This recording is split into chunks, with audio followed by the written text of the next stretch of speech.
अस्सलाम वालेकुम नाज़रीन, मैं मोहम्मद हसनैन। एच न्यूज़ उर्दू में आपका खैर मकदम है। आज की सुर्खियों पे डालते हैं एक नज़र। कुपवाड़ा के तंगधार में दरअंदाजी की बड़ी कोशिश नाकाम, 5 मुसल्लह जंगजू हिलाक।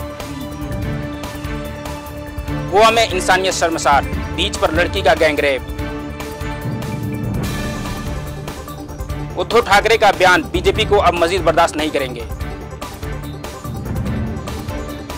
कनाडा में एक हिंदुस्तानी रेस्टोरेंट में धमाके में 15 लोग जख्मी, 3 की हालत नाजुक। राशिद खान की डबल शानदार कारकिर्दगी ने केकेआर के सपनों पर फेरा पानी। अब खबरें तफसील से।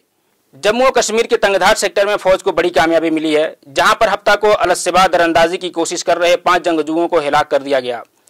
दिफाई तर्जमान कर्नल राजेश कालिया ने कहा कि आखिरी इत्तलात मिलने तक इलाका में तलाशी ऑपरेशन जारी था। उन्होंने तफसीलात फराहम करते हुए कहा कि तंगधार सेक्टर में LOC की हिफाजत पर मामूर फौजियों ने हफ्ता की अलसबा मुसल्लह जंगजुओं के एक ग्रुप को पाकिस्तान जेर कब्जा कश्मीर से सरहद के इस पार दाखिल होने की कोशिश करते हुए देखा। कर्नल कालिया ने बताया कि जब फौजियों ने जंगजुओं को खुद सुपुर्दगी के लिए कहा तो उन्होंने इसके बरक्स खुद कार हथियारों से अंधाधुंध फायरिंग शुरू कर दी, जिसके बाद फौज ने जवाबी फायरिंग शुरू किया, जिसमें 5 जंगजू हिलाक हुए और पूरे इलाके में सर्च ऑपरेशन जारी है। हम आपको यह बात वाज़ेह कर दें कि पाकिस्तान की तरफ से मुसलसल फायरिंग की वजह से तकरीबन 50,000 लोग आर्जी कैंपों में रहने पर मजबूर हैं। उधर जम्मू कश्मीर की वज़ीर आला महबूबा मुफ्ती ने कश्मीर में जारी सीज़फायर और तशद्दुद की खबरों पर बयान देते हुए कहा कि पूरी दुनिया अमन के लिए मुत्तहिद हो रही है, लेकिन न जाने कब हिंदुस्तान और पाकिस्तान अमन के लिए मुत्तहिद होंगे। उन्होंने मजीद कहा कि उनकी हुकूमत जम्मू और कश्मीर के सरहदी इलाके में तैनाती के लिए बॉर्डर बटालियन की तश्कील के लिए काम कर रही है। उन्होंने दोनों मुल्कों के दरमियान ताल्लुकात को बेहतर बनाने पर जोर देते हुए कहा कि अमन बहाली मुज़ाकरात के जरिए अमन बहाल किया जा सकता है। महबूबा मुफ्ती ने यह भी कहा कि मुझे ये नहीं मालूम कि क्यों हिंदुस्तान और पाकिस्तान की हुकूमतें एक दूसरे के खिलाफ बारूद और गोलियों पर पैसे खर्च कर रहे हैं और दोनों मुल्क अपनी अपनी रियासतों की तरक्की पर तवज्जो नहीं दे रहे हैं।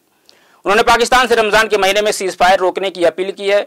उन्होंने कहा कि पाकिस्तान को सीज़फायर की खिलाफ वर्जी नहीं करनी चाहिए, जिससे दोनों मुल्कों के लोग अमन व सुकून से रह सकें और तरक्की देख सकें। शिवसेना के सदर उद्धव ठाकरे ने भारतीय जनता पार्टी पर निशाना साधते हुए कहा कि वो बीजेपी के गलत कामों को बर्दाश्त नहीं करेंगे। मिस्टर ठाकरे ने कल महाराष्ट्र के जिला पालघर के दाहिनू में शिवसेना उम्मीदवार श्रीनिवास वानागा की इंतखाबी रैली को खिताब करते हुए ये बात कही।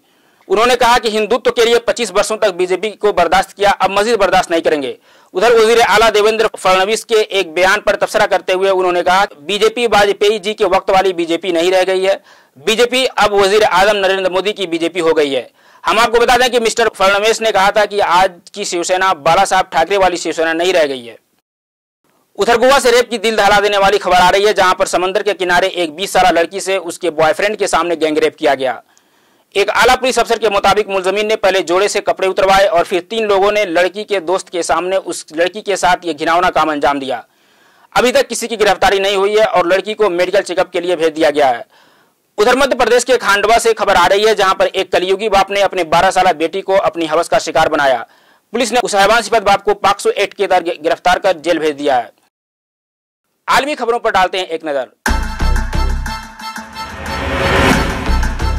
कल रात कनाडा के ओंटारियो इलाका में वाक़ एक हिंदुस्तानी रेस्टोरेंट में हुए एक ताकतवर धमाके में कम से कम 15 लोग जख्मी हो गए। जानकारी के मुताबिक शदीद तौर पर जख्मी 3 लोगों को टोरंटो ट्रामा सेंटर में दाखिल कराया गया है।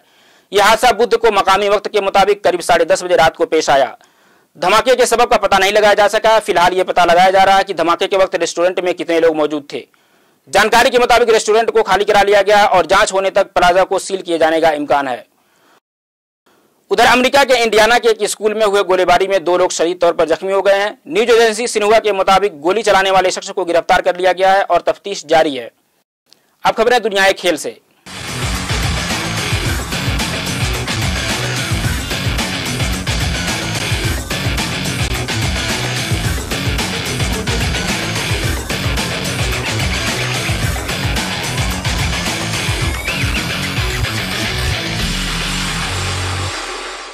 क्वालीफायर 2 मुकाबले को सनराइजर्स बनाम कोलकाता कहने के बजाय राशिद खान बनाम कोलकाता नाइट राइडर्स कहना ज्यादा मुनासिब होगा। मैच में अफगानिस्तान के राशिद खान ने हर फनमौला कारकिर्दगी अंजाम देते हुए केकेआर को 14 रन से शिकस्त पर मजबूर कर दिया। इस जीत के सहारे सनराइजर्स ने फाइनल में जगह पक्की कर ली है, जहां उसका मुकाबला 27 मई को मुंबई के वानखेड़े स्टेडियम में चेन्नई सुपर किंग्स से होगा। राशिद खान ने 10 गेंदों पर नाबाद 34 रनों की तूफानी पारी खेली और अपने टीम को 174 रन पर पहुंचाया, जिसके जवाब में कोलकाता की टीम मजबूती के साथ अपने हदफ की तरफ बढ़ रही थी और 10 ओवर में तकरीबन 100 रन के करीब पहुंच चुकी थी और सिर्फ 2 विकेट गिरे थे। ऐसे नाजुक वक्त में राशिद खान ने लगातार विकेट लेते हुए मैच की तस्वीर ही बदल दी। उनकी गेंदबाजी के सामने केकेआर के तमाम बल्लेबाज जूझते हुए दिखे और लगातार विकेट गिरते रहे और 20 ओवर में केकेआर के कदम 9 विकेट पर 160 रन पर पहुंचते पहुंचते थम गए। राशिद खान को मैन ऑफ द मैच से नवाजा गया। एक नजर डालते हैं आज के औकाते इफ्तार पर।